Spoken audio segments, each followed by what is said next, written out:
No niin, hei ja tervetuloa seuraamaan tätä nopeata pläjäystä hakukoneoptimoinnista. Käydään läpi perusperiaatteet siitä, että millä lailla se hakukoneoptimointi toimii. Tää on tämmönen 5 askelta alle 3 minuuttia.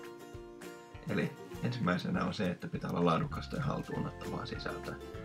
Google ja muut hakukoneet vaatii sitä, että sun sivuston materiaalin pitää olla hyvää, luettavaa, oikeakielistä, informatiivista ja sellaista, että se ottaa lukijansa haltuun.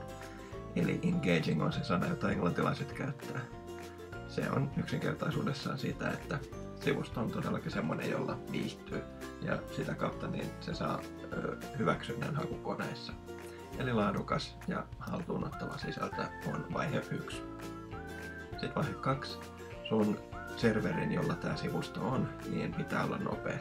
Jokainen meistä tietää tilanteen, jossa ollaan oltu jollain sivustolla ja se on hidas kufaan. Kukaan ei viihdy semmosessa. Mä itse ainakin suljen sivun ennen kuin se ehtii latautua, jos se on todella hidas.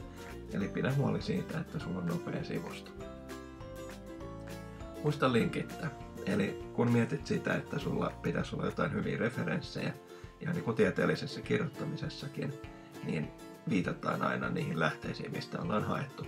Tässä tapauksessa me käytetään niitä href-tägejä, eli linkitä auktoriteetteihin sillä alalla, jossa sä kirjoitat. Ja muista sosiaalisuus ja todellakin sitten vielä linkit sisäänpäin. Eli jos on mahdollista, että sun alalla on muita sivustoja, jotka voi linkittää sulle päin, ne on kultahippoja, jotka on todella arvokkaita.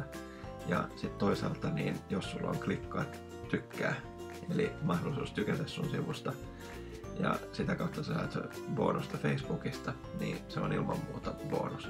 Ja nämä 2 viimeistä asiaa, mitkä tässä on mainittu, eli linkit sisään ja sosiaalisuus, on ilman muuta tärkeitä.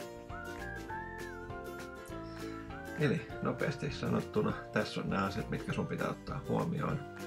Kun teet hakukoneoptimointiin, niin ilman näitä sääntöjä on vaikea pärjätä. Toisaalta kun noudattaa näitä sääntöjä, niin on vaikea olla pärjäämättä.